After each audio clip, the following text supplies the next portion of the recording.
at the football. Ayman is good at the math. An university. কি কিছু একটা কি উল্টাপাল্টা মনে হচ্ছে? আজকে আমরা ইংলিশ গ্রামারের আর্টিকেলস নিয়ে আলোচনা করব। আর্টিকেল দুই টাইপের হয়, একটা হচ্ছে ডেফিনিট আর্টিকেল এবং আরেকটা হচ্ছে ইনডেফিনিট আর্টিকেল। ডেফিনিট আর্টিকেল হচ্ছে দা। ধরেন আপনি বলতে চাচ্ছেন গিভ মি দ্য হ্যামার।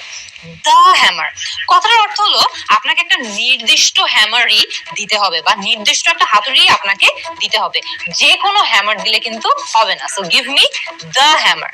যখন আপনি নির্দিষ্ট কোনো কিছু নিয়ে কথা বলতে চাচ্ছেন তখন আপনি ডেফিনিট আর্টিকেল দা ব্যবহার করবেন। গিভ মি দ্য বুক, একটা নির্দিষ্ট বই চাচ্ছেন, সেই বইয়ের আগে আপনাকে দা বসাতে হবে। আবার খেয়াল করে দেখেন, আমরা বলেছি ইনডেফিনিট আর্টিকেল নামেও কিন্তু একটা জিনিস আছে। ইনডেফিনিট আর্টিকেল হচ্ছে আ এবং অ্যান। আ আমরা ইউজ করি কনসোনেন্ট সাউন্ডস এর আগে এবং অ্যান আমরা ইউজ করি ভাওয়েল সাউন্ডস এর আগে। সো একটা এক্সাম্পল দেখেন, গুয়াভা, এটা গা সাউন্ড দিয়ে শুরু হয়, রাইট? এটা একটা কনসোনেন্ট সাউন্ড। সো এটার আগে আমরা কি বসাবো? এটার আগে আমরা বসাবো আ। সো আ গুয়াভা। আবার একই ভাবে খেয়াল করে দেখেন, অ্যাপল। অ্যাপল এটা কিন্তু একটা ভাওয়েল সাউন্ড দিয়ে শুরু হয়, এটার আগে তাহলে আমরা কি বসাবো? An Apple. এখানে কিন্তু সবচেয়ে গুরুত্বপূর্ণ হচ্ছে কনসোনেন্ট সাউন্ডের আগে আমাদেরকে কিন্তু আ বসাতে হবে, ভাওয়েল সাউন্ডের আগে আমাদেরকে কিন্তু অ্যান বসাতে হবে। সো ধরেন আমরা ইউনিভার্সিটি, এটা কিন্তু একটা ভাওয়েল দিয়ে শুরু হয়, ইউ, রাইট? বাট এটা যে সাউন্ডটা আছে এটা কিন্তু একটা ভাওয়েল সাউন্ড না।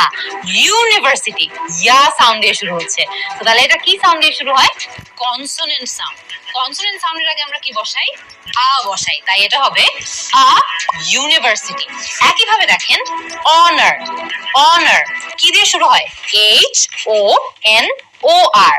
সো এইচ দিয়ে যে শব্দটা শুরু হচ্ছে এটা কিন্তু একটা কনসোনেন্ট শব্দ দিয়ে শুরু হচ্ছে, রাইট? বাট আমরা কিন্তু এইচ এর আগেও, এখানে অনারের আগেও আমরা কিন্তু অ্যান বসাচ্ছি, বিকজ এইচটা এখানে সাইলেন্ট এবং এই ওয়ার্ডটা শুরু হচ্ছে একটা ভাওয়েল সাউন্ড দিয়ে।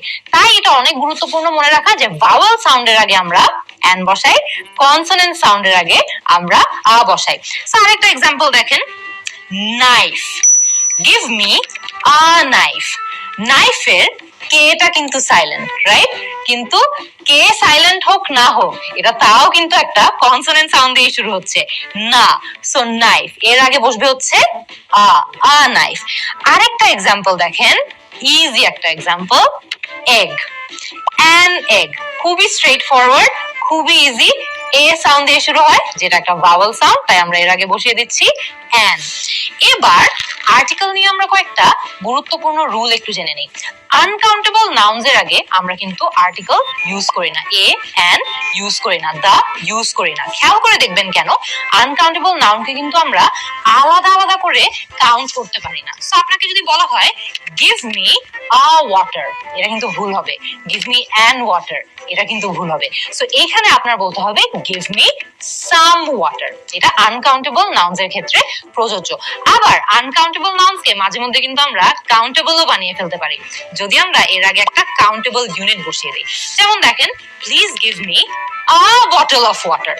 একটা বটলকে কিন্তু আবার কাউন্ট করা যায়, পানিকে কাউন্ট করা না গেলেও পানি যখন একটা বটলে চলে আসে বা একটা গ্লাসে চলে আসে সেটাকে কিন্তু আমরা কাউন্ট করতে পারি। তাই সেটার আগে আমরা আবার একদম প্রপারলি আর্টিকেল ইউজ করতে পারবো। Please give me a bottle of water, please give me the bottle of water, সেটা কিন্তু ভুল হবে না। এবার আসি আমরা আর্টিকেলের আরেকটা গুরুত্বপূর্ণ রুলে। পজেসিভ প্রোনাউন্স এর আগেও কিন্তু আমরা আর্টিকেলস ইউজ করি না। পজেসিভ প্রোনাউন্স বলতে মাইন, হার্স, হিজ, আওয়ার্স, দেয়ার, এগুলোর আগে আমরা সাধারণত আর্টিকেল ইউজ করি না, বিকজ পজেসিভ প্রোনাউন্স অলরেডি কিন্তু আমাদেরকে একটা জিনিসকে নির্দিষ্ট করে এক্সপ্লেইন করতে হেল্প করছে। যেমন মাই বুক, অলরেডি এটা নির্দিষ্ট হয়ে গেছে যে এটা আমার বই। হিজ বুক, হার বুক, দেয়ার বুক, এগুলো সবগুলো কিন্তু নির্দিষ্ট করেই আমরা বলে দিচ্ছি। আর আমরা কিন্তু আগেও শিখেছি যে আর্টিকেলও কিন্তু আমাদেরকে নির্দিষ্ট করে বলতে হেল্প করে জিনিসপত্রকে। সো একটা সেন্টেন্সে দুইবার একই কাজ করার তো প্রয়োজন নাই। অনেকেই এই ভুলটা করে, please give me my the book অথবা please give me the my book. এখানে আপনি শুধুমাত্র দা ইউজ করবেন, না হলে শুধুমাত্র মাই ইউজ করবেন, না হলে শুধুমাত্র ইউজ করবেন বা অ্যান ইউজ করবেন, বাট এখানে সবগুলোকে একসাথে ইউজ করার দরকার নেই। সো পজেসিভ প্রোনাউন্স এর আগে আমরা আর্টিকেলটা অ্যাভয়েড করব।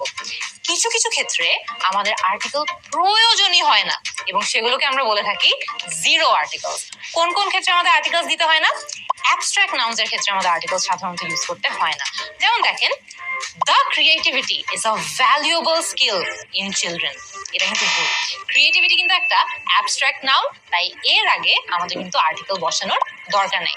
আবার আমরা যখন বিভিন্ন সাবজেক্টের কথা বলি, সাবজেক্টের আগেও কিন্তু আমাদের আর্টিকেল বসানো প্রয়োজন পড়ে না। যেমন দেখেন, Aiman is good at the math. এটা কিন্তু ভুল হবে। ম্যাথ একটা সাবজেক্ট, ম্যাথের আগেও আমরা আর্টিকেল বসাবো না। Aiman is good at math. আবার স্পোর্টস এর আগেও কিন্তু বিভিন্ন যে স্পোর্টস খেলা থাকে সেগুলোর আগেও কিন্তু আমরা আর্টিকেল বসাই না। যেমন দেখেন, Aiman is good at the football. ও ফুটবলেও ভালো, আবার ম্যাথেও ভালো।